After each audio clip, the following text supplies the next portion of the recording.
Hey, Richard Bryce here, Tennis Hacker. Today I want to help you with your technique. So I want to help you understand why your technique isn't improving, because there are certain things that really hold players back, and I want to talk about what you can do to change it. So I hope you find this video helpful. If you do, it would be awesome if you could give me a thumbs up, and if you haven't already done so, make sure you subscribe to my channel, because one of the big things that I do is that I help tennis players to understand why they can't do the things that they can't do, and then I give them ways to change it so they can become better players. Okay, so the first thing that might be holding you back and preventing you from improving your technique is that you're not practicing well enough. Look, it's very common for tennis players to spend a lot of time on court, but often players don't have a good strategy or understanding of the way they need to practice in order to improve. So what this can come down to is that there's a lot of stuff going on with each of your strokes. If we want to think about the forehand, we've got the split step to start with, we've got the unit turn, so even within the unit turn there's a lot of different things that you can think about. So you could be thinking about the position of your elbow, the position of your racket, when you're taking your other hand off the racket, so there's a lot of stuff going on. And then depending how you hit your forehand, there's some kind of arm extension or racket drop, we've got a hip drive, we've got racket lag, we've got torso rotation, we've got the shoulder, we've got the arm movement, what do you do with your wrist? There's a lot of stuff that you might need to think about, and some of this stuff is just way more important than others, and often players focus on the wrong thing. They maybe focus on stuff that's a little bit too advanced before they've got the basics in place. So really, tennis strokes are built on a foundation of basic stuff like preparing early, moving to the ball, setting up in the right position, and then things come from there. So often players focus on the wrong thing first. And with that said, it really does require a lot of energy and a lot of concentration. I've really been recently been learning to play left-handed, and I was leaving the court exhausted because I was thinking so hard trying to change things. And sometimes that's what it's about. Now, I've made another video that goes into detail about how to improve technique. You should definitely check that one out. But you've got to figure out what you need to work on based on your current ability level, based on what's holding you back at the moment, and you've got to focus on that until it's done.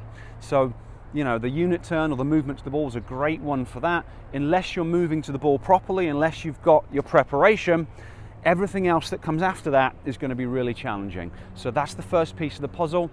Are you focusing on the right thing, and are you working on it until it becomes habituated before moving on to the next step?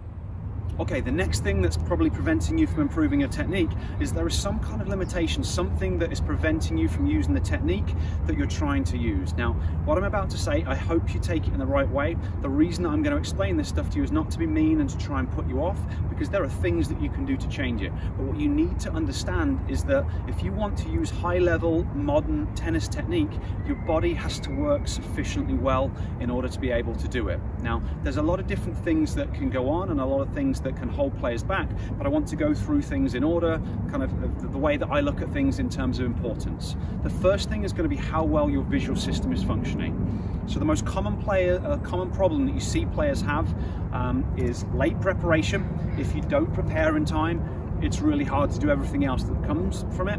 People setting up in the wrong position. Obviously, if you get too close to the ball or too far away from the ball, that's going to mess up everything else that comes after it. And the most common of all, poor timing, players hitting the ball late. Unless you get those things right, it's really going to prevent you from developing your technique. And the timing one's going to be one of the easiest ones to explain.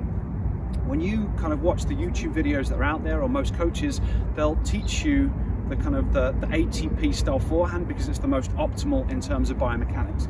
So there'll be a unit turn with the elbow fairly high. There'll be some kind of racket drop and wrist lag. Now, the precise way that you do it is going to be dependent, on a couple of factors, but there's a straight arm variation and there's a more bent arm variation, but then there's a racket lag or a wrist lag. That generally happens as you drive through the hips. So as I drive through my hip, it creates a racket lag or a wrist lag. Then I drive my hips, my torso, then my shoulder comes through. This is where we've got the racket lag, and then the contact point is out in front, and we need the contact point out in front to generate power and to generate spin. So that's what should happen. Well, every single ball that comes to you is different speed, different height, different trajectory. Your job is to quickly detect, predict where it's going to go, and then you've got to start your swing at precisely the right moment relative to the speed of the ball and the speed of the shot that you're trying to hit. If you start a fraction of a second too late, your brain's smart, it understands it doesn't have time to do all this stuff and it has to compensate. And this is why you see so many tennis players looking forced. So they kind of force the wrist lag, and then they kind of force the wrist through, and they finish with the elbow high because they know they've got to get wrist lag, they know this checkpoint, so it's this forced looking stroke, and they're never able to develop that optimal, nice looking stroke. But this comes down to the visual deficits, the spacing, the timing, the early preparation. Your brain is smart. If it doesn't have time to do it, it has to alter things in some way. So the only way to get it to work properly is to address the spacing and the timing issue. You've got to get that part first. Once you've got that, you'll then be able to use the more optimal technique. And that comes down to how the visual system's functioning. I've worked with a lot of tennis players. Most tennis players, visual systems don't function well enough to allow them to play at the level they want. The distance vision might not be optimal, the visual processing times might not be fast enough. People can have issues with ball tracking and eye movements in different directions, and all those things prevent players from developing better technique. To help you with that, I've created a free Tennis Vision Starter program, because vision is something you can train. Look, none of us are going to be Federer, Nadal or Djokovic or Serena, we're just not. But we can make huge improvements from where we are now in terms of our visual function, and that's going to allow us to then improve our techniques. So there's a link in the description that's going to allow you to get that. So first is vision. Everything you do is based on vision. Next, we've got the coordination.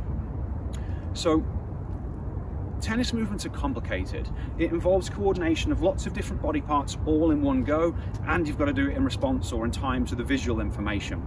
A lot of people's coordination just isn't good enough. They aren't able to control their body well enough to do the things that they're trying to do on court.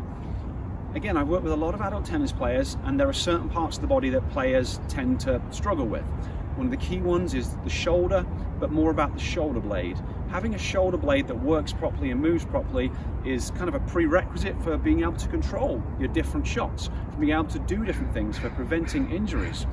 A lot of players struggle with their ability to control their wrist. And again, everything comes down to wrist control. Get everything else right, get the wrist control wrong, ball goes flying over the back fence. A lot of players can't control their hips and their pelvis. And again, you think, if you can't control hip rotation and coordination of your hips, every shot requires you to drive through the hips and rotate your hips in time to visual information. A lot of players don't have the ability to control their spine, and if you can't control your spine, it's going to be really hard to get things timing and working properly in response to the ball. Same thing for the neck. One of the key pieces of the puzzle is keeping your head still on contact. Well, if you can't control your neck and your neck doesn't move properly, it's really hard to do those things. And this is why so many players struggle with technique. There's a lot of visual issues going on. That causes problems, and then there's the coordination issues going on, and between them it makes it impossible to develop technique, because those things are kind of prerequisites for using modern techniques. Now again, this isn't the end of the story. I'm not saying this to be mean, I'm saying this because these are the reasons that people aren't able to improve, but there are things that you can do about it. If you want to work on this stuff, you can improve your coordination, which is then going to allow you to have better technique. So I've created a brain-based lesson to kind of teach you some more advanced stuff that you can do to improve your coordination, and I expect that you'll be able to very quickly improve your wrist control if you keep using what I teach in that lesson. So there's a link in the description.